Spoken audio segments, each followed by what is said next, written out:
Okay, go ahead. Awesome. Well, hello, everybody. Today I am very excited to introduce a graduate of our very own department, Dr. Emir Estrada. Dr. Estrada is an assistant professor of sociology at Arizona State University who got her PhD and MA in sociology from USC in 2012. And before that, she earned her BA in Chicano Studies at UCLA and is also an alumni of Long Beach City College. She uses qualitative methods to study the migration and incorporation aspect of immigrants from Latin America, looking at intergenerational dynamics in immigrant families with a particular focus on children and the elderly. Her book, Kids at Work, Latinx Families Selling Food on the Streets of Los Angeles, draws on 3 years of field work and dozens of interviews on the experiences of Latinx kids and their undocumented parents in the informal street food economy here in LA, and also won the 2020 Outstanding Scholarly Contribution Award from the Children and Youth section of ASA. Her other work includes research on the intergenerational family dynamics of DACA recipients who travel to Mexico on advanced parole, and also on the return migration practices of Mexican immigrant seniors who've retired in the US and returned to Mexico.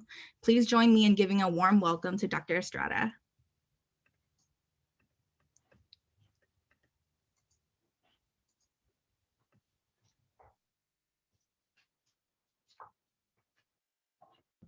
Of course, the mute button that I can't find now. Hi, everyone. Buenos dias, buenas tardes. I don't even know what time it is in California. I think it's still day. It's such an honor to be here. Thank you so much for that introduction and for summarizing my work post USC. And it's an understatement to say how happy I am to be invited to I would say, my academic home. I love seeing faces from when I was a student there, and also from new students that are joining the program. And if it's okay, this will not be a typical book talk. I won't just focus on the book, but I want to focus on, how this book started, and also life post PhD, if that's okay, because I do think that they're very valuable lessons, especially for the graduate students who are joining us. And I didn't have a one directional path towards the position that I have now. And I kind of want to be a little bit vulnerable and share a little bit of that with the students who are here. So I hope that's okay, that it's just a space where we can be a little bit vulnerable and share what that pathway looks like, right? Because sometimes it could be messy and it can be rocky, but in all of that, I found, and it's my experience, that I take away lessons from that. So thank you so much for that opportunity. I'm sharing my screen and it looks very busy, more busy than it would typically be, but I'm trying to promote a page for my book. So if you're on Instagram, please follow me. And I'm trying to really work on promoting this book and this work that I've done with the children of street vendors. So take a screenshot if you like, but I appreciate any support that you can give me. So I want to start with I know this is usually what's said at the end of the presentations, right? The gracias, the thank yous, and all of that. But I'm at USC and I cannot continue without saying, oh my gosh. um,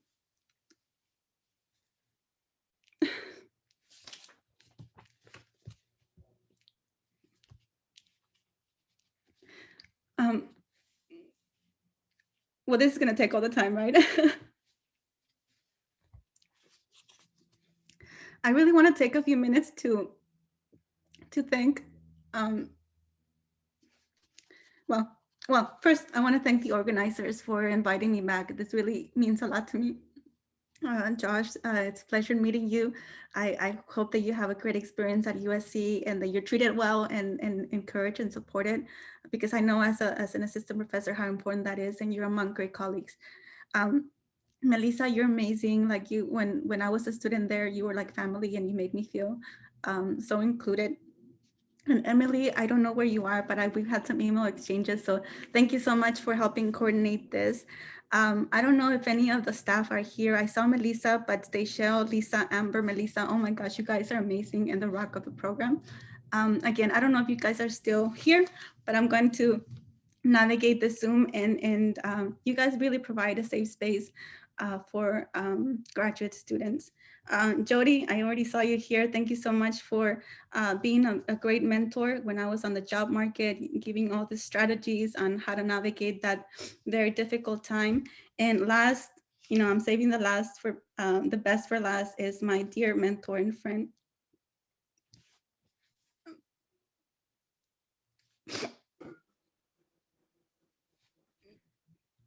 Josh, we may not need to record this. I'm just kidding. My dear mentor and friend, and I call her my second mom, Pierrette. And the reason why I get so emotional is because for someone who's a first generation college student,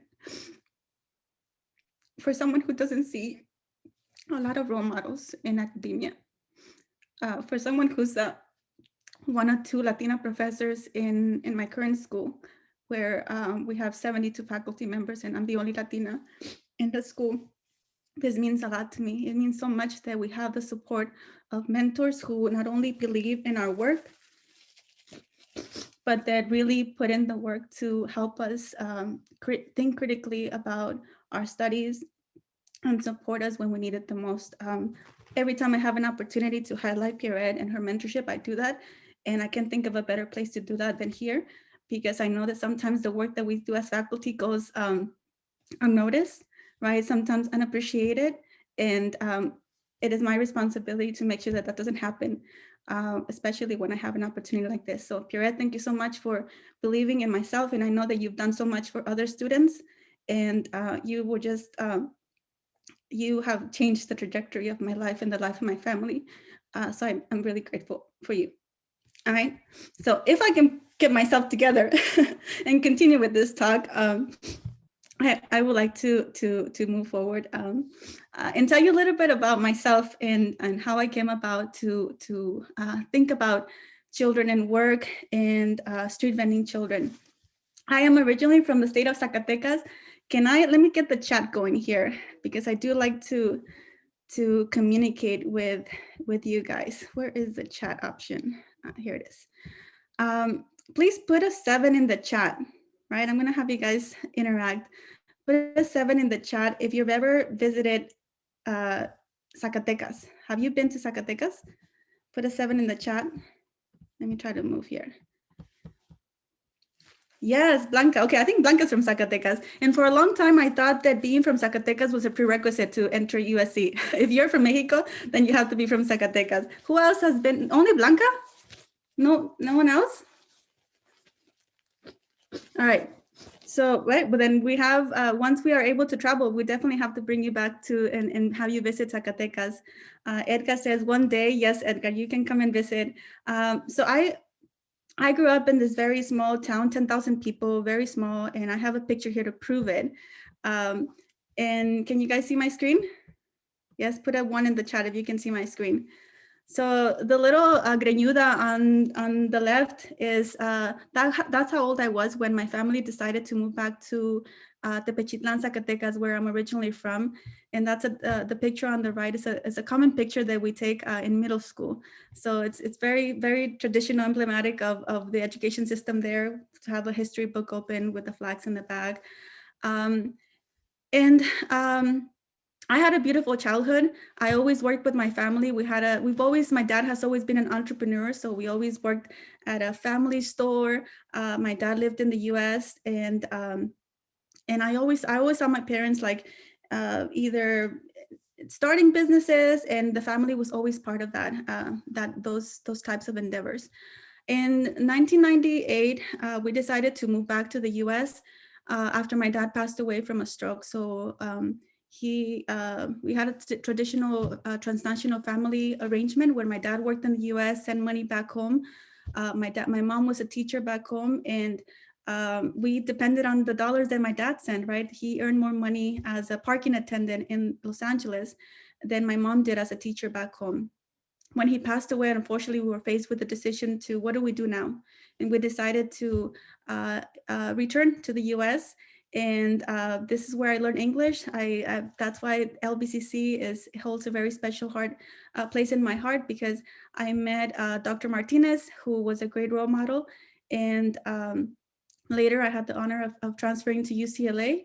And that's when I read the work of Pierrette for the first time. So even before I met her, she had an impact on my educational trajectory and my thinking about the informal economy in um, immigration and work. So I read her work and it really resonated because it told the story of my mom. It told the story of my mom, who was a domestic worker. And for some time I worked with her, right? So when I read her book, I'm like, wow, this is so awesome that I get to read the stories of someone like my mom, right? And I was just an undergraduate student, and I fantasized with the idea. I'm like, maybe one day I'll get to write a book like this. I later graduated, and it wasn't until 2007 I had my daughter, as you see in the picture, and you see my mom as well. When I went back to school, my daughter was about a year and a half old, and I had the honor of meeting Pierrette, and we talked about my research interests. And my concern was, am I too close to what I want to study? Like, is it okay to study this? Is it okay, something that I'm so passionate about? And Pierrette, and her very who she is, she's like, yes, with her hands folded, and she said, yes, that's exactly what you should be doing. So I embarked on this study. With her full support. And I wasn't exactly sure. I knew that I wanted to study this dynamic. I knew that I wanted to study children and work, but I wasn't sure of the site, right? I wasn't sure what the site would be. And I thought about maybe following the work of Dr. Romero and doing the children of domestic workers. And during that time, in order to afford a graduate school, I sold my car and I took public transportation. And on my way to USC, I met and I bought food from street vendors on a regular basis. In the morning, I would get my atole, my hot beverage with my tamal. At night, I would buy fruta on my way back home. And little by little, I began to see children in these sites, right? And that's how the idea of studying the children of street vendors came about, because it just came very organically, right? Very organically, where I would begin to see these children. And again, and having those intellectual conversations with my advisor at the time about would this be an important study? And it turns out that it was a perfect study to understand the work of the children do with their parents. So I won't spend too much time on the literature review, but I want to just provide a general overview of how my work in this book is incorporated into various bodies of literature, right? Hopefully you get a chance to read the book, but my work is really in dialogue, in communication with Latino immigrant families, specifically on family relations, right? Like the work by Pierrette and by Patricia Fernandez Kelly and others, tell us what the transitions that happen when after immigration in terms of gender relations within the household. And my work is looking into what happens when the children are also involved and become co-economic contributors, right? What are the dynamics that change within the household? So this is one body of literature that I build on and contribute and I'm in dialogue with. I also build on and kind of challenge segmented assimilation theory, because I see that the assets that the children have are not, they don't undercut parental authority, right? As segmented assimilation theory would argue in terms of if children assimilate or acquire American culture and traditions as a detriment to the family. And I actually see that those are cultural resources that are then invested back in the family business. And I'll talk a little bit more about what that means here. And the big one is children and work, right? So if you can put in the chat here, where is the proper place for a child? Like in your imagination, if you think of kids, is it work or is it somewhere else? What would you say? Where is when you think of a proper place for a kid? What would that be? Maybe like a 2-year-old, 3-year-old, 5-year-old, 6-year-old. And I want some engagement in the chat. What would you say? School, playgrounds, at home, daycare, school. Yes. Okay. Very good. So library, good. So more like a private sphere, right? Like the private sphere where a child is protected, cared for, right? So again, my work built on that. Well, how do we understand the life of street vending kids who are not only doing this type of work, right? That it's seen already as out of time, out of place, but they're doing this in a very visible and open space, the street, right? So again, there's a lot of tensions that are happening here with our cultural notions of what is the proper place for a child and the proper place for them, right? So my work deals with a lot of tensions that go against with what is seen as normative in our society today, right? But I do challenge that because, well, as I'll check there, I'll explain it a little bit. My work also engages with the ethnic economy, and the majority of the work on the ethnic economy has predominantly focused on Asian children, Chinese and Korean immigrants, and entrepreneurs. And again, my work looks at the work of Latino kids, Latinx kids, and also in the context of the informal economy, right? Work that is not done at a shop or at a restaurant, but again, at the street where they're more vulnerable to police, health inspectors, customers, immigrant xenophobia, etc. So I'm happy to talk more about the different bodies of literature and contribution. But why study child street vendors? Like I said, I was really inspired and motivated by the work of Pierrette and her focus on the adult domestic workers, right? And I wanted to understand, well, what is the role of children? And street vending gave me the perfect site to do just that. So I looked at, instead of focusing just on the adult vendors, right, which the literature has focused on, and we have a wealth of literature that has looked at first generation immigrant and how they resort to the informal economy and street vending as a strategy when other opportunities are blocked, right? My work looks at, what about the children? What are they doing? How are they involved? So again, I'm shifting the focus to a child-centered perspective and looking at, well, what are they doing? How are they doing? How are they making these decisions? And then what does that mean for the family and for themselves and for their futures as well? And also, how do they negotiate, right? Because it's important to say that this is not just like a rosy story where all the children say, yes, I wake up at 4 a.m. and I love street vending. No, there were some tensions and there were some negotiations that happened. And that is also part of the story that I tell in Kids at Work. So these are the questions that I have in the book that frame the study. So one of them is, what social conditions did these families encounter in the U.S. that enable or constrain them to street vend?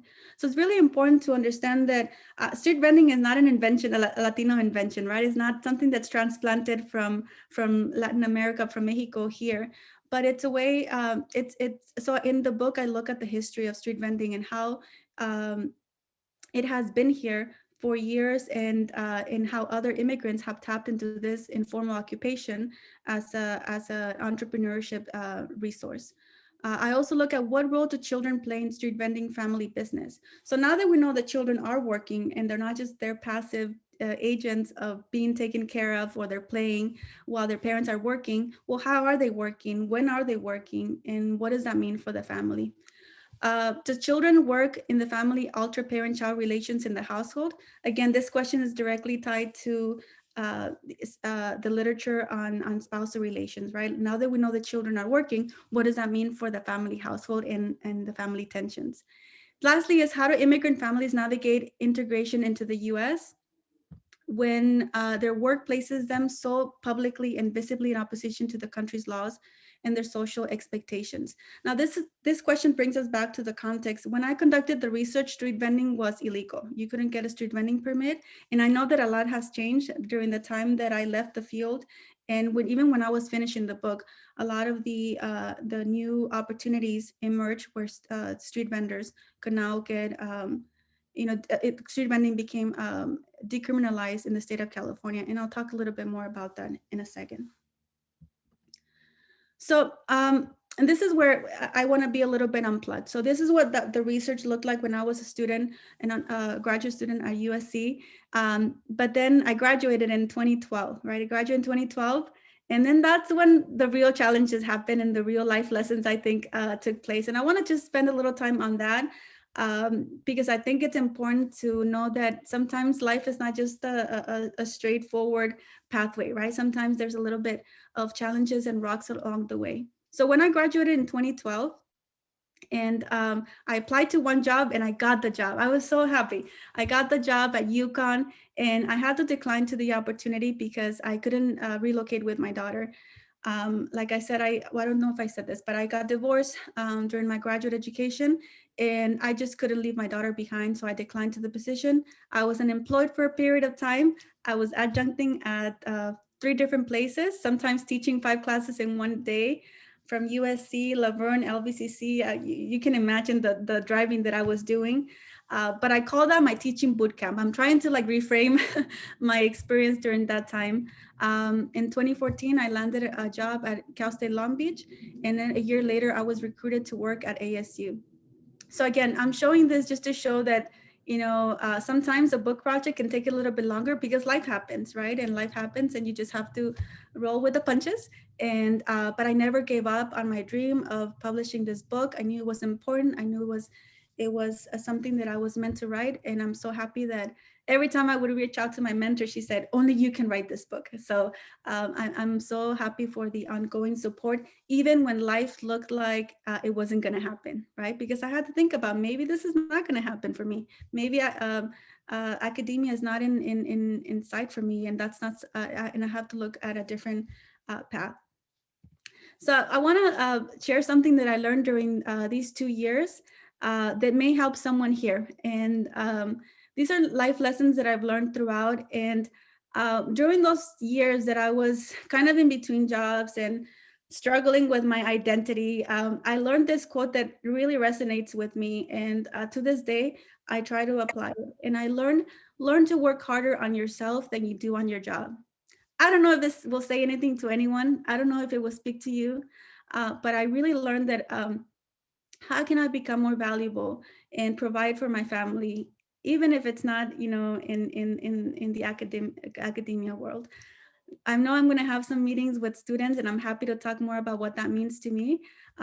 But again, I have to be very creative and strategic about what else can I do, right? And then later, I've been blessed to be able to incorporate that in my own teaching. And I want to show some examples of how I was able to do that.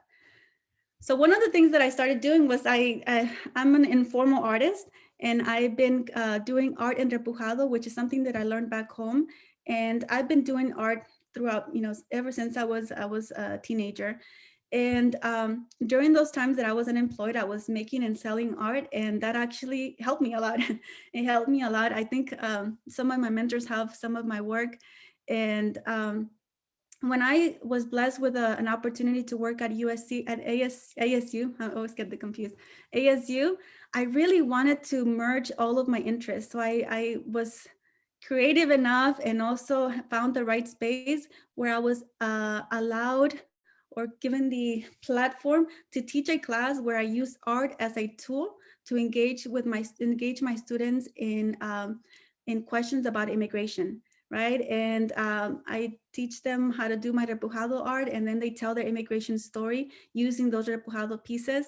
We've done a museum exhibit, they sold their art, and we raised money to support a local immigrants organization.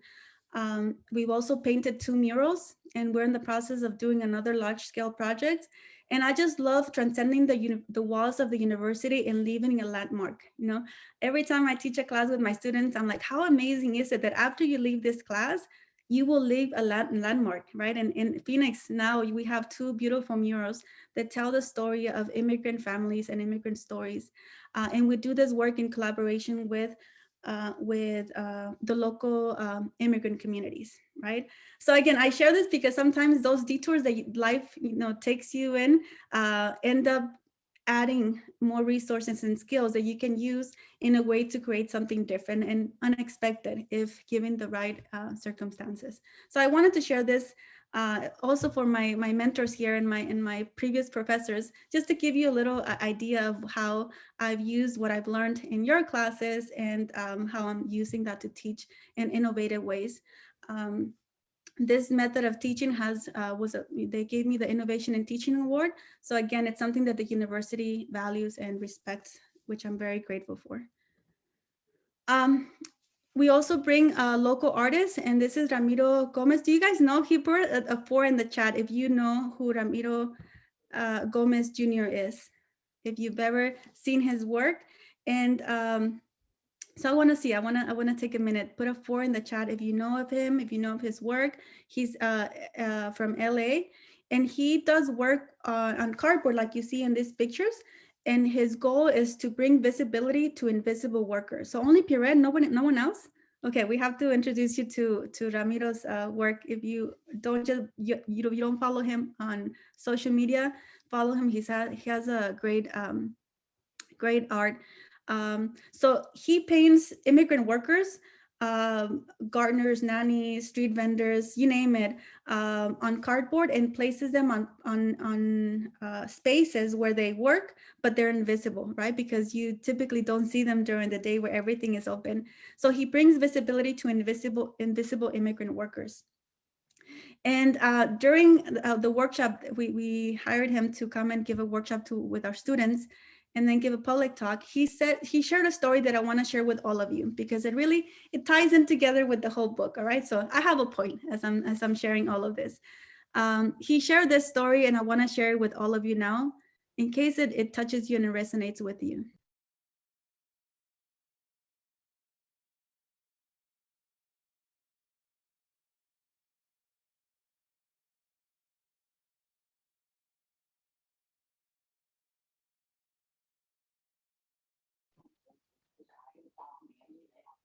Hi, Emir. I think you're muted. I'm so sorry to interrupt.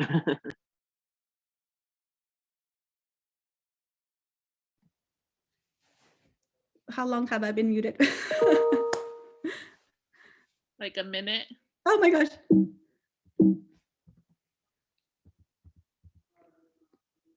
Was I there? Yeah. Yeah. Okay. Thank you. I touched something that I muted myself. Thank you so much for letting me know. So Ramiro shared a story during our class that really resonated with me, and brought me back to the book. And he shared a story. I didn't fact check it, so just take it for what it is. He shared a story of Picasso being in a coffee shop, right? So if you can imagine this famous painter in a coffee shop, and he drew an image of a woman, and this is the best that I can come up with as I did some Google searches and stole this image for the purpose of this talk. And someone who was watching him make this drawing, she approached him and said, I would like to buy this drawing from you.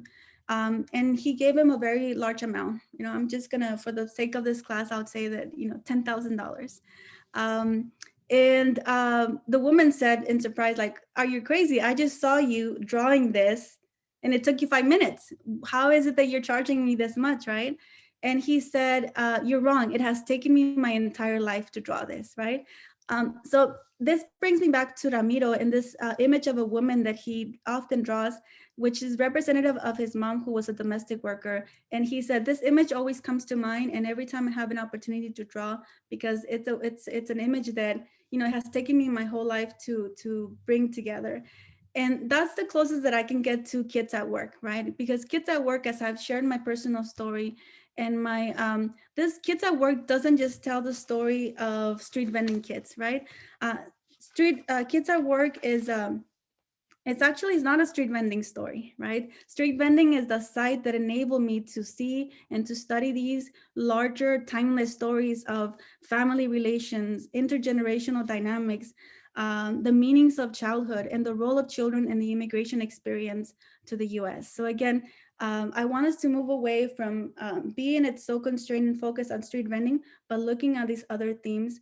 And every time I give a talk, someone can relate and resonate with the stories that I share here because of, again, of these timeless stories that I'm sharing, right? So hopefully we can do that here as well. Let me see.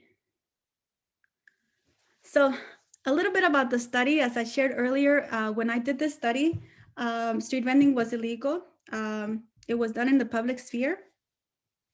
And I want you to put let me see, another number, put a 3 in the chat if you've ever eaten something from a street vendor, whether it be tacos, tamales, pupusas, iced. Awesome, good. Yes, I love Edgar. Yes, 3 times 1,000. If not, I think you're getting kicked out of USC. So good, good, good. Josh, I don't see you here. I'm like gonna call you out, okay?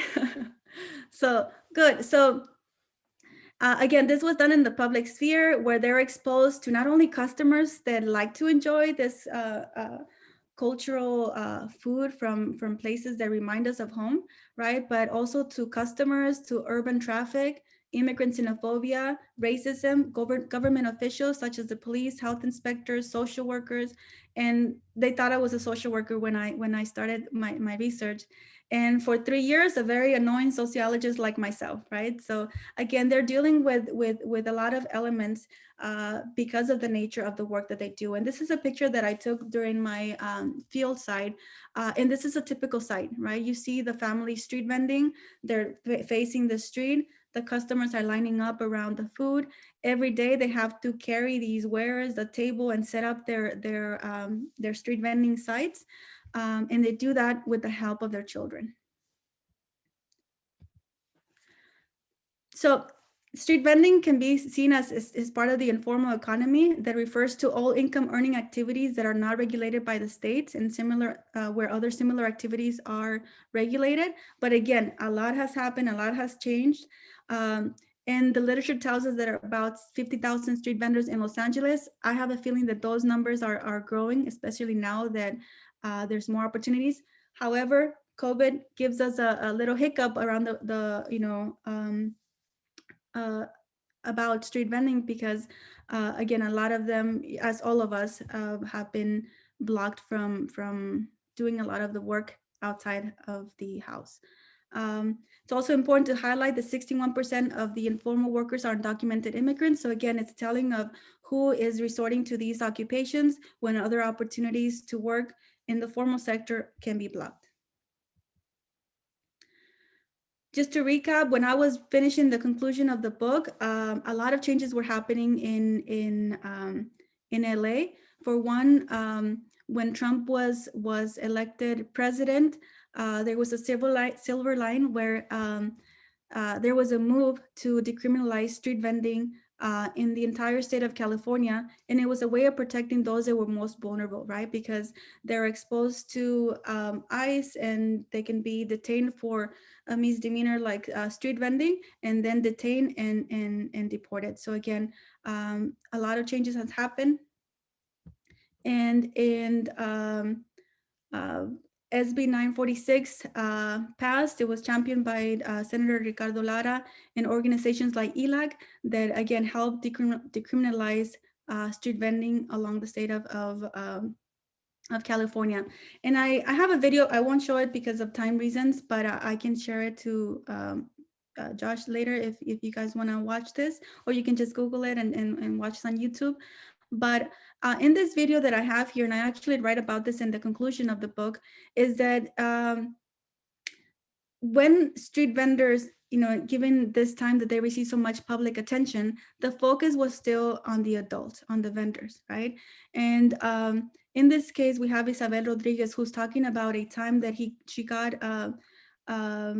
stopped by a police officer, confiscated her goods, the street vending stuff that she was selling, the food, and she mentioned that her kid was there, right? But again, we're left wondering, well, what did the kid feel? What did the young child experience? What do we know about him, right? And that's what Kids at Work does. We focus on them and their experiences, as opposed to having it be top down from the parents' narrative.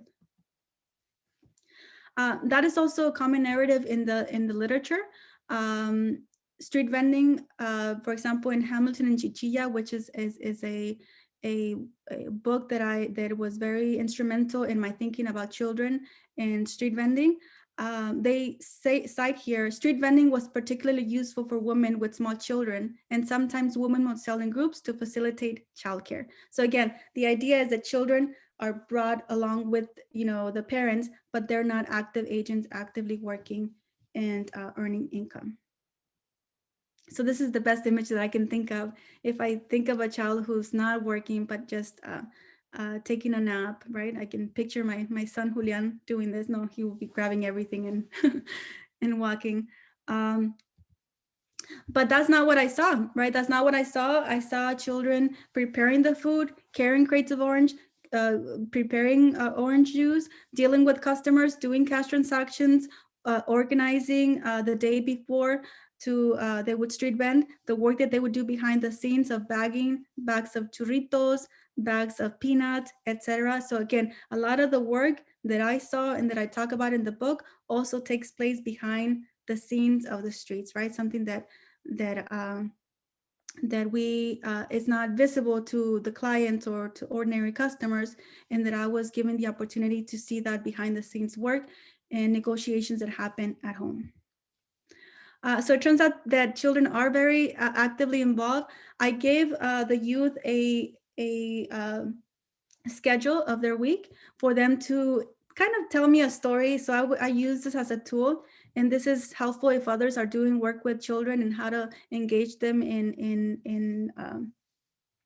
during the interviews, because in addition to doing observations, I also conducted formal sit-down interviews with the children on the street, at home, while they were street vending, in my car, you name it. Like when they were available, I made myself available. And I carried this with me because I wanted to get a visual of their week. And here, as you can see, Josefina, who's 17 years old, goes to school. And this is something that I want to highlight, because the assumption when I started giving conferences on this topic was, oh, poor kids, they're not in school, right? Or these children are working and they're not going to school. Because again, there's this the dichotomy of they're either doing this or that, right? And it's important for my work and to reflect that what I saw is that these children are going to school and they are also helping their families, right? And here you see she's going to school in the afternoon. She helps at home. Then she helps on Fridays she sells at the park, and then she sells with her mom on Saturday and Sunday. So this was a typical schedule for the kids while they were in school. This is another kid, and this is their handwriting. I just scanned the copies and I kept that, and I wanted to capture that, even though they were messy and they scratched their notes. I wanted to make sure that I capture that. So again, here you have Monica. Same thing, goes to school. She was in an after school program. Then she street vends at a local park by her house. And then she street vends, she helps, she actually works downtown LA at a shoe place on the weekend, because she's 17 and she's working a side job to help the family. In the book, I believe it's on the second chapter, where I talk about the different patterns of work. So if you're interested in looking more of when do they work during the summer, how do they work during the school year, during vacation, I was able to find patterns in how they negotiate that with their families as well. This is the area where my research took place. I predominantly focused on a very famous street where about 60 to 70 street vendors would congregate on a Friday, Saturday, and Sunday. So after 7 p.m., this street would turn into a lively mercado, where you would, during the day, you wouldn't even notice because there's a bank on one side, an empty lot on the other. But every Friday, Saturday, and Sunday, it was a different place. It was like you've never been there before. There was music, there was just different smells from all the food cooking, and it attracted customers, not only Latino customers, but also customers from other walks of life. I saw a lot of USC students there who were testing and trying different cultural food. And that's something that I explore and talk about in the book as well, if you're interested in that. And that's where the kids came in, right? Because they use their cultural resources, their language skills to talk to these customers who were not Spanish speakers or Latino, right? So the children served a lot as language brokers for the family business as they encounter, I would say, non-traditional customers or foodies, as they're known. Put a 2 in the chat if you're a foodie yourself. Maybe you also like testing different types of food in Los Angeles. Any foodies in the house? Good. Very good. I'm gonna go over the sample. I did interviews with the youth. I also just want to highlight here citizenship. The majority of them were US citizens. 10 of them were the part of the 1.5. I also interviewed parents because I wanted to get their perspective as well, as I was interested about the family dynamics and understanding that. So I interviewed parents, and here you see a contrast, right? The majority of them were undocumented, and there was 1 US citizen and 4 US residents. So again, you see this difference, and that was very important in my findings because it's not in one of the slides, but I do want to highlight it, that a lot of the children use their own citizenship as a way of protecting their parents. So when they were street vending, they will tell their parents, move away, take off your apron, like anything that marks you as a street vendor, and I'll stay here in front of the table, because they felt that their citizenship was a way of protecting their parents as well. So this was it's not something that I asked about, but it's something that emerged in the field, where over and over children saw their own citizenship as a way that they could protect the family and the family business. I conducted interviews with children, and this is again something else that I want to highlight. I conducted interviews with children who work with their parents as street vendors, but I also had a comparison sample of 5 families who had children within the household, but the children were not involved in the family business at all, right? So that was important for me to highlight, and it was a recommendation of my mentors, because one of the assumption was, well, it's because they're Latinos and they love working together, right? It's part of their culture. And I wanted to make sure while I understand that culture is important, I wanted to make sure that culture was not the only explanation in helping us understand why children were involved in the family business. And as we see here, we had clear examples of, again, children who were part of the family of entrepreneurs who street vend, but the kids were not involved in the family business at all. And that's for various reasons. I have an article that I published with Pierre where we talk about stigma and what that means, and how they are both experience this paradox of pride and shame at the same time, and how they counter that. So again, that's something else that I discuss in the book, and I can answer more questions about that as well. I conducted interviews, family visits. I went to I asked questions about the family business, the household, the schools, and I conducted observations on the street, at home, social events, and this was ongoing for 3 years. So I want to just focus on 3 findings because I know that we don't have that much time, but I want to highlight 3 concepts or that for me, really tell the story of the relationship between children and work and the hopes of the family, but also some of the problems that emerge where, because of the informal nature of the occupation, some of these children are not able to highlight their work and what they're learning from their experiences. So the first concept that I want to highlight is economic empathy, and that's on chapter 4 of the book. And so economic empathy, just to give you a little bit of background, is something that emerges when children work side by side with their parents and they experience the hardship of making a living together, right? I found that this is something that's very unique, again, to those children and the parents that have that shared experience. What economic empathy meant for those children is they were more mindful of how they spent their money, of what they asked for when they were, during a regular conversation with parents, because they knew exactly how much money they had, right? Because a lot of the children were in charge of also managing and helping manage the finances, and they also knew how much work it took to generate that income, right? So I want to share a couple of quotes that kind of that exemplify this concept of economic empathy. This is one of the quotes from Nilda. It's a family that I shadowed for 2 months, and she has 3 kids, and 2 of them, 2 boys, do not work with her, and only the daughter works with her. And she talked about her experience and her relationship with her daughter in this way. And again, they don't say economic empathy, but that's the understanding and the concept that I use to explain this type of relationship that emerges and builds on this type of work. So this is Nilda, and she said, my daughter is living what I'm doing. Again, keyword living, right? She knows. For example, Leticia knows that I get tickets, citations about the police, having to work in the rain, the water, everything. All of my kids also know about this, but they don't live it. My relationship with Leticia is more of an attachment, apegamiento. What happens is that she is a girl and I have more trust, confianza in her for everything. And with my sons, we talk less. They're less attached to me. Why? For the same reasons. They don't interact, conviven with me, right? So again, there is certainly a gender dynamic, and that's something else that I explore in the book of the gender differences that exist between boys and girls who work with their parents.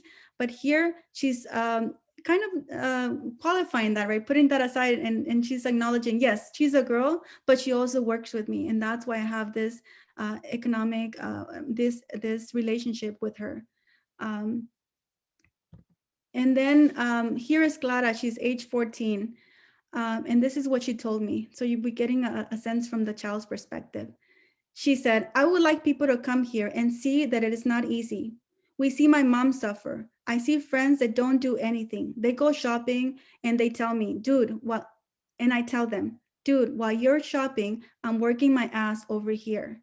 A lot of people make fun of my mom and me, but if they only knew, then they would be saying, don't buy me this, don't buy me that.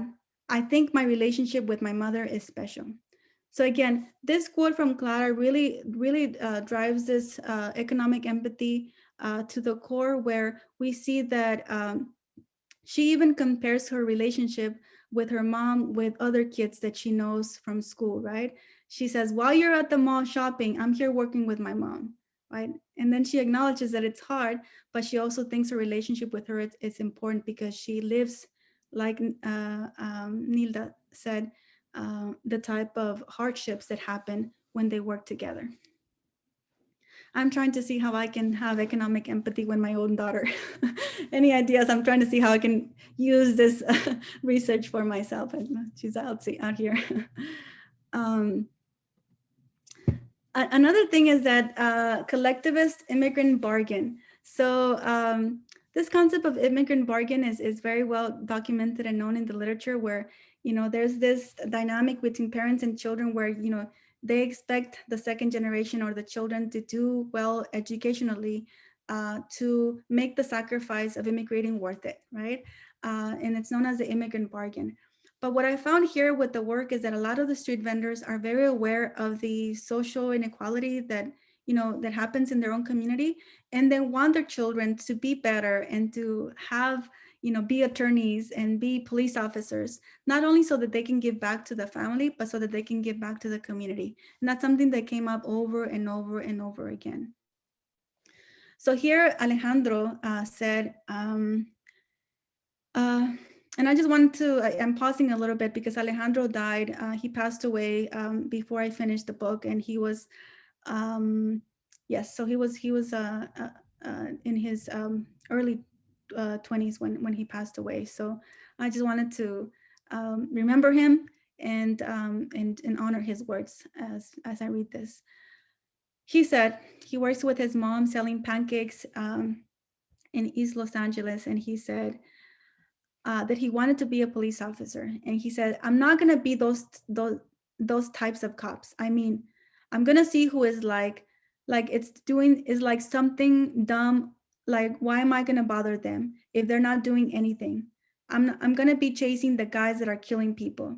He goes on to say that he's going to be not like those guys that are harassing people like his mom who are making a living, but that he's going to focus on the bad guys. So again, this was him at age 14, and how he's reflecting he wants to be a police officer so that he can be a different type of cop. A similar story was told by the parents, and this Alma said, he said, I have always said to him, his son, like I have seen many injustices with the police here in my community. And in reality, we do need legal representations. At first, my son told me that he wanted to be a lawyer. And then he said, no, I don't want to be a lawyer. I want to be a judge. So again, this is something that came up over and over, where surprisingly, I wasn't expecting this. The children that I interviewed wanted to be either police officers or attorneys so that they can help the experiences of street vendors like their parents and the larger injustices that they were exposed to. I'm going to end with this so that I have some time for some questions. And I want to highlight Josefina's story. I believe I mentioned her before when I showed her schedule. But Josefina was ready to graduate when I interviewed her, and she asked me help with her resume. And I sat with her in the small kitchen. It's a round table. She we it, the food that they sold was very visible everywhere in the house, and we made some room on the table. And I sat with her, and I was helping her with her resume. When we got to the part about work experience, she just looked at me and she said, "I don't have any work experience." And I looked at her and I said, "Josefina, you've been working with your parents since you were 5." And then she looked and she said, "And what am I going to say? That I'm a street vendor?" Right? So that made me think of, like, how do we word this in a resume where everything that she has learned, right? All the skills that she has been accumulating of budgeting, buying the merchandise. She was in charge of the family finances and even showed me how she did that at work. And then these real skills, right? Like of being of managing their time, and being part of, again, this family business. But these skills remain invisible because of the nature of the work. So my hope is that now that street vending is seen in a different light at the larger structure, that these children are able to document and be more proud of the work that they're doing, and also so that they get the real credit that they deserve in these formal institutions, like when they're applying for scholarships and higher education. So I want to thank you for all of your attention. I know I went on, and I welcome your questions. I have a bunch of more slides, but unless if it becomes relevant, I can go to those slides. If you have any questions about gender or yes, and anything else that you're thinking of, and I will stop sharing so that I can see your beautiful faces. Sounds like a plan? Thank you, Pierre. Thank you, thank you. Thank you, everyone. Oh, I get all these claps. So yes, let me know what questions you have, and I believe someone's going to monitor the questions, or you can just unmute and please ask. Yes, I will. I will monitor the questions. So if you have a question, you can use like the raise hand function, since it'll line you up on the participants sidebar. So if anybody has a question, please raise your hand.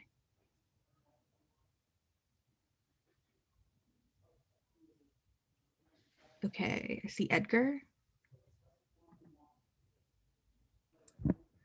Hi, first of all, this presentation was amazing, and it definitely resonated a lot with my, my experiences living in Los Angeles.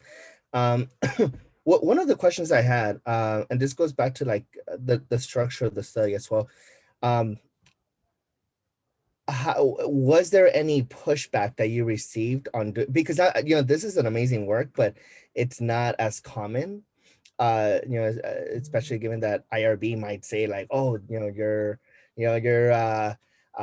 investigating, a delicate topic, right? And I'm wondering, like, is there any pushback that you received? One, because like the topic that I want to research as well might kind of give, some controversy and all, but yeah, I just want to learn more about like, how you navigated structuring the project and, getting IRB approval, and, essentially how you set up for this successful project.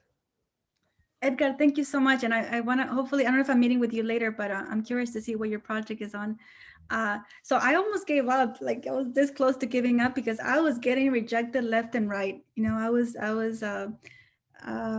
So we'll start with the IRB question.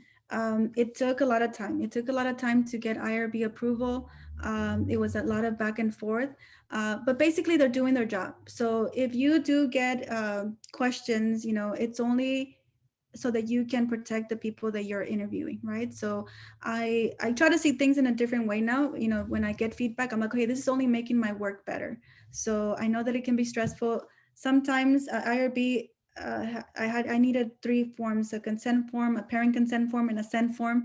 So once people really trusted me, it felt like I was selling them a house, right? Like, oh, now I have these forms for you to sign. And some of them would just say, well, come tomorrow, we'll be here. And they were not there the next day. So it took a lot of that. And I'm going to give you an insight. So right now, things to look at, right? Like, we're sociologists and we should be paying attention to all of these. So I thought, I'm a researcher and I should dress like I am dressed now, with a suit and like look more formal. That didn't work, right? I'm on the street. I approached the families and I look like a social worker or a, a police officer in Comito. Like, a lot of them wouldn't want to talk to me, right? So what I did is I had one of my peers shadow me, and she was a student here as well, Glenda Flores. And I said, Glenda, please just follow me and criticize everything that I'm doing wrong, because I am obviously saying the wrong thing, wearing the wrong things. I don't know. And I think she enjoyed that a little bit too much. She had a long list. She's like, well, now that I get to do this. But, be open to that kind of feedback. I was using language like, estoy haciendo una investigación. I know, right? Estoy haciendo un estudio. No. Like, so I was using language that was intimidating. And although that's what I was doing, you don't want to use intimidating language with a community that is already under so much scrutiny, right? They thought I was when I said I'm a sociologist, they would say, oh, eres trabajadora social, you're a social worker. So I write about that in here. Another thing, I went to a conference, and I when you go to conferences, take advantage of those opportunities to talk with people that are doing similar work. So I shared with one of a professor, Gail Murmured, and I said, I'm having such a hard time doing this work. Nobody wants to talk to me. And she was so kind. And she said, are you eating their food? And I said, no, I'm doing research. Like, I'm just there to talk to them, right? And she's like, eat their food and let me know how that works out. So I did. Next time I went to the field, I brought $20 with me, and it's not that I wouldn't eat their food. I just thought I'm being professional and I shouldn't be eating the food, right? So I started eating fruit. I started eating tamales. And I like to joke that 20 pounds later, I had my study. So that worked out. So yes, so after I start doing that, and I even write about that in the book, where one mother said, after I bought the food and I asked her if she would participate in my study and I was eating the fruit, she looked at me and she said, yes, because a police officer wouldn't eat our food, right? They would just throw our food away. So again, being mindful of these little things that we may take for granted, or we may assume that we have to be a specific way, like, follow a certain protocol. So my advice would be, don't get discouraged if IRB tells you to make some changes. Make those changes, cite other research that have done similar work, right? So I protected myself and be like, so-and-so has done this work, so-and-so has done this work, so I should be able to do this work as well, right? And just don't let that stop you. Thank you, Edgar. Thank you so much. Thank you. Mary, you had a question? Thank you so much for your talk, and thank you very much for sharing about your post-PhD trajectory. I think it's really cool to see and be transparent about the kind of non-linear pathway, and gives hope to graduate students like myself.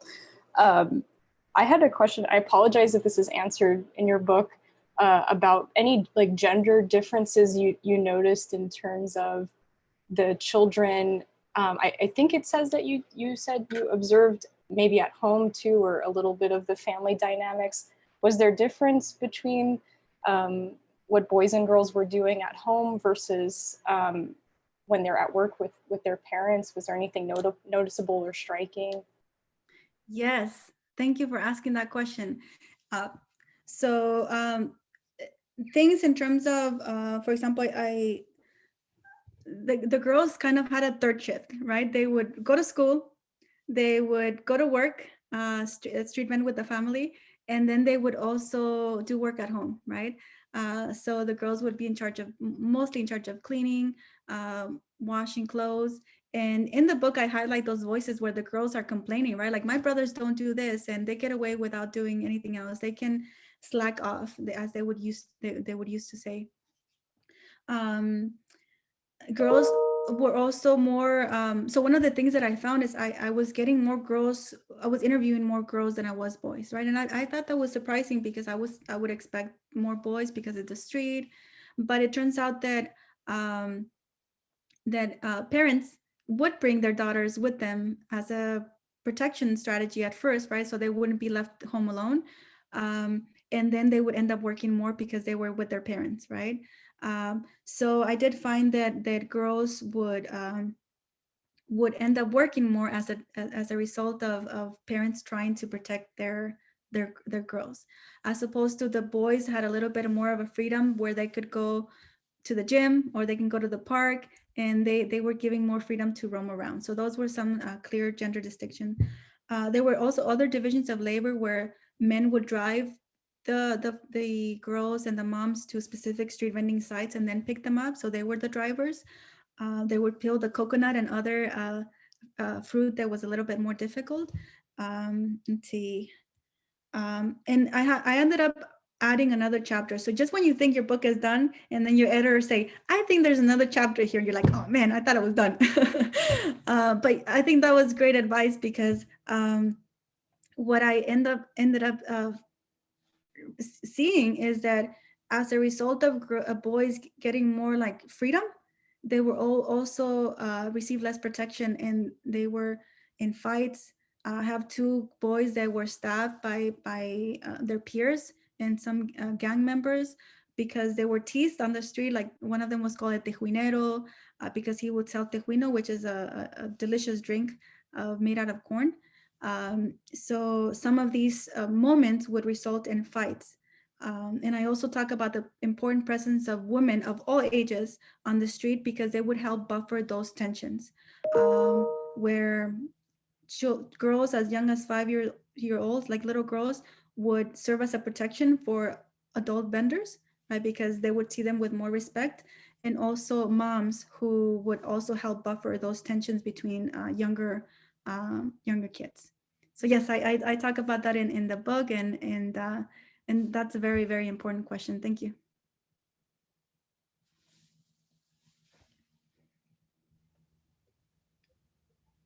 Anyone else have any questions who hasn't gone yet?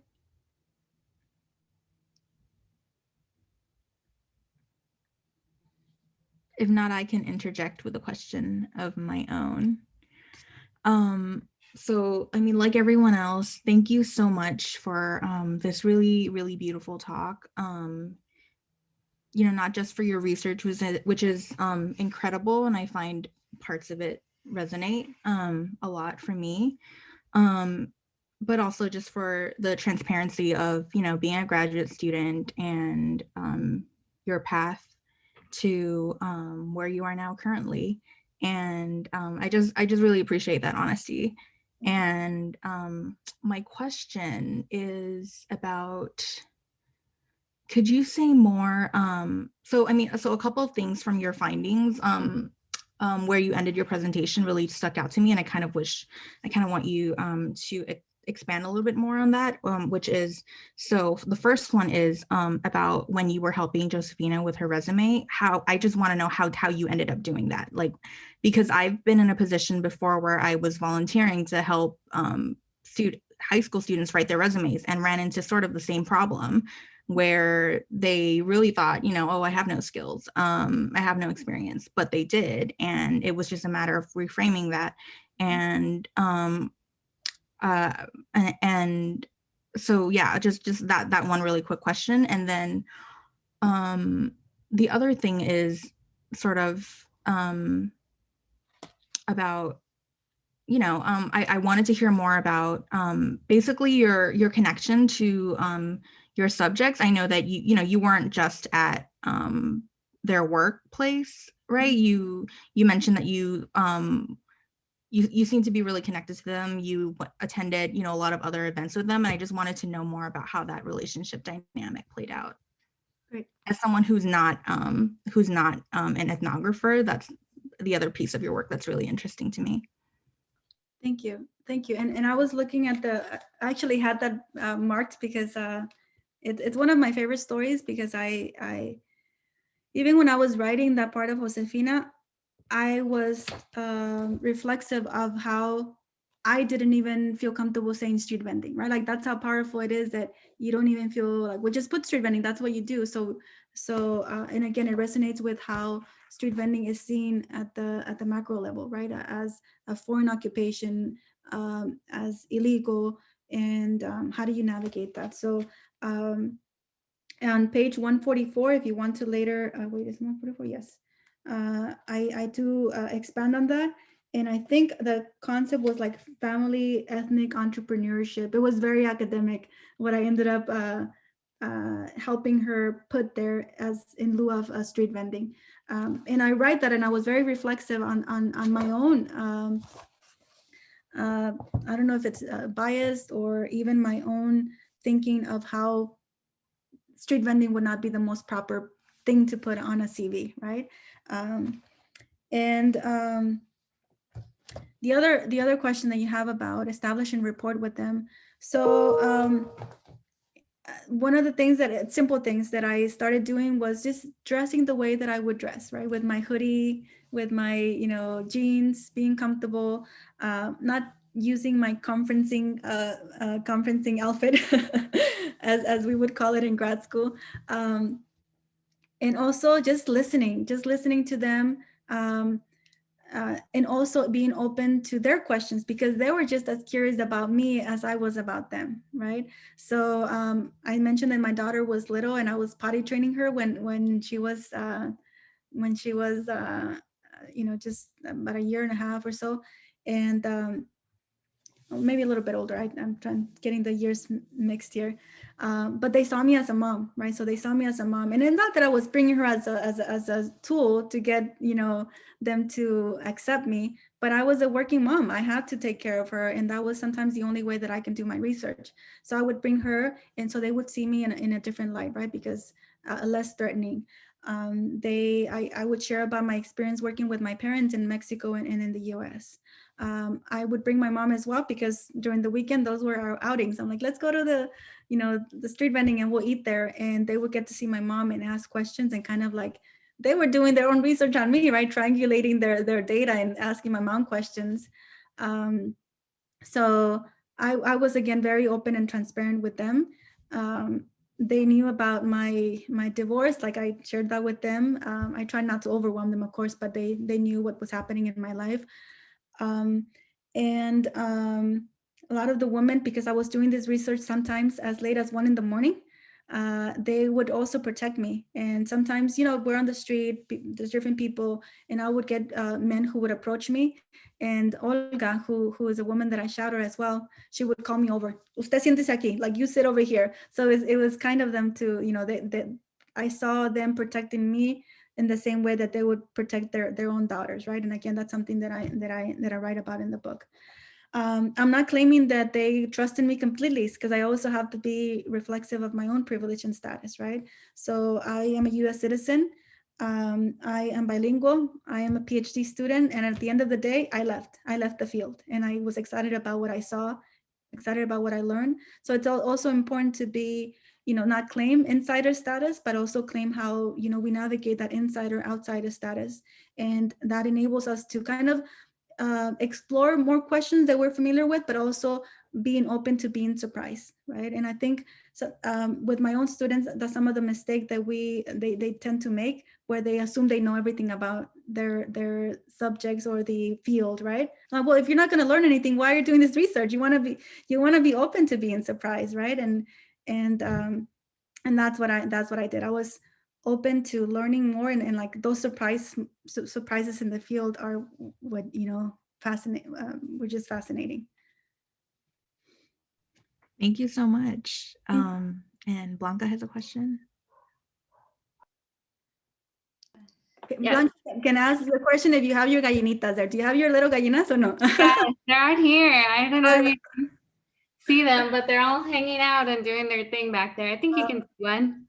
Yes, yes. I have a neighbor here in Arizona who has chickens, and then they jump over to my fence, and then they leave their eggs, and I'm like, perfect. I just returned Perfect backyard eggs. Yeah, I was, thank you so much for sharing everything. I feel like I always learn so much, both in how to do research and then how to stay true to oneself. And I was wondering if you could talk a little bit more about the process of turning your dissertation into a book. Yes. So for me, that was an exciting time. It was an exciting time because I'm like, this is happening, and to be honest, I got so much support from my current institution, so I'm very grateful for the time that I was giving, for the resources, because if you have time to hire an editor, it helps. If you have time to have the not teach, maybe like have them cover a class so that you can focus on the book, that helps. So I'm not gonna say that so institutional support really, really matters, right? It will be a difficult time, and I think there were times where I hated this. I'm like, why am I doing this to myself? But I just it's also an exciting process because you're in a way creating knowledge and documenting these stories in one place, right? And for me, that was very exciting to do that. So I strategically created a support team of friends outside of academia. So for me, that was very important to create friends outside of academia who could be my support cheerleaders. And I have my sister friends that did that for me. I also had, kept in touch with my committee, because who else knows this research better than them and myself, right? We worked through this. So I try not to overwhelm them. And I think it's also important that, once you graduate, that you seek out and branch out to get more support and more perspectives, however, keeping your research true to yourself, right? I hired an editor and I gave him a specific task, and he's not an academic. And I told him, I want you to, as you're reading these stories, you're not a sociologist, not an academic. Do you understand what I'm saying, right? Because I wanted my work to be read by others outside of academia. I hope that I did that, but for me, it was important to write in a clear way. And I know that sometimes, as we can be a little bit use too much jargon, or maybe yes. So for me, it was important that he understood that, because I really respect him. He was my friend when we were both at LBCC, and he's a great writer. I always admired him, and I just wanted him to, just read this. Does it make sense to you? And for me, that was very, very useful. So if you have those resources or friends that can do that for you, that would be good. Let's see, getting examples of a proposal, right? You don't have to recreate the wheel. Like the people, I am more than happy to share my proposal. It's not perfect, and that's what I always tell people that ask for it. It's not perfect, but it got the job done, right? And that's what sometimes we get stuck on, being perfect. Like, this has to be perfect, and your dissertation is not going to be a perfect document. The drafts are not going to be perfect. Even now, if I go and read the book, I'm sure I'll find mistakes, but it's okay. Look at the bigger picture, look at the bigger ideas, and don't get stuck on being perfect, because otherwise then you're gonna get stuck, and getting stuck is not moving forward. So those would be my recommendations, Blanca. And if you need, whenever you need the proposal, I'm happy to send it. I received 3 examples, because I also don't think you need to, you can get overwhelmed by just analyzing so many different examples. So I would say pick 3 of books that you enjoy, books that you've read, ideally from the press that you're interested in submitting, right? And then working with Eileen, who is the editor, was also very important. I was always very grateful, and I think people naturally want to help each other. I mean, I know that when I get asked to help, I'm happy to do it. So I think people want to see other people succeed. That's what I see. And but they also want to feel respected, right? So I always make sure that when I have interactions with people that are helping me, that I always treat them with respect, and that I value their time, and that I take their feedback. So those would be my big recommendations. If I think of anything else, I will share with you, and you can always email me, and or we can schedule a Zoom call.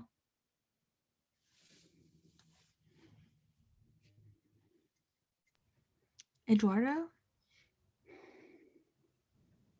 Hi, Emir. Thank you so much for your talk. Sorry, my camera's off. I'm getting over being a little under the weather.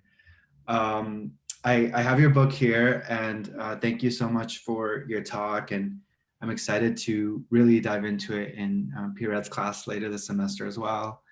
I was reading a little bit of chapter 5, where you talk about like Spanish Catholic traditions among some of the families that you worked with. And I was wondering if you could speak a bit more about maybe the role of religion with the families you played, particularly if some of my own family members sell in front of churches after Mass, and their businesses have been really impacted by COVID and the closing down of Mass during this year.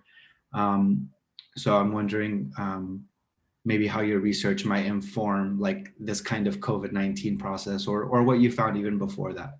Yeah. More so, I'm just interested in like the role of religion. Okay. So I mean, other than probably what you read, I don't really explore the role of religion. But yes, as you mentioned, some of the people that I interviewed street vend outside of the church, right? And in some of the churches where I conducted observations, there were clear signs that said no street vending allowed, right? So it doesn't mean that the Catholic Church, or were very open and supportive of the community that needed those resources. So again, there were also tensions, right? And I think and I want to make sure that I'm clear on not falling into that assumption that just because they're Latino and Spanish masses, there was instant support, because sometimes there were tensions between what that meant for the Latino community and images of Latinidad and all of that. In terms of what I say about Catholic families is about their role in protecting their daughters, and they were very protective of their daughters' purity and virginity, right? And again, that's something that I briefly talk about, in how the families again would bring their daughters to protect them and keep an eye on them, where they didn't have the same concerns with their sons. Let's see. So I think that's about all I can say about religion, but I would be curious to see what you're researching. Is that what your research is on, religion? And my research, it looks more at media and among like transient communities, digital access and use like that. But I was just curious about your work. Thank you so much. I also, growing up and going to work with my dad on the weekends as a jardinero, like in LA, I absolutely could relate to this kind of like family entrepreneurship in a slightly different example. So thank you for that again. Oh, thank you. You just reminded me of our good friend, Hernan Ramirez, who does research with jardineros. And he was also, are you from Zacatecas by any chance? From Ciudad Guzman. Okay. Yeah. Close enough. We'll let you stay. All right. Other questions? Blanca, was that another question? Oh, okay. And you can ask questions about the profession itself, or, I am open to answering any other questions. Juan. Hello, hi, Emir. So just first off, like today was like the first time I actually learned about you and your work. So it was really just great listening. I don't really necessarily have a question, more of a comment, but if you want to like speak to it, but like the things that you discussed today in terms of like variations of, your journey of how you discovered the project and started by, like selling your car and then, going to the food vending to also kind of like the way in which you use your research, not just focus on vending, but also kind of speak to these larger social processes and institutional things. And these are the things, my mentors and my teachers are reminded, and I try to kind of keep those insights when I'm trying to develop my either a class paper or my own research project. But it was just so nice to see it kind of in action when you were describing your story, just from like the beginning of your time at USC, and kind of like, I don't know what to look for in research, and discovering it through your own personal experience of like going through the actual environment that you were embedded in. And then even hearing you remind us of like, despite the fact that you are also Latinx, studying Latinx folks, there's still kind of an insider, but it was just really nice to see kind of like that journey. Just because I'm a first gen student, I also come from an immigrant family. And so it was just really nice and relatable to kind of see like, I don't have to completely detach myself from the things that I want to study. But yeah, so it was just really nice to see all of it. So. Oh. Well, thank you so much for that comment. And yes, I really, really appreciate it. Thank you.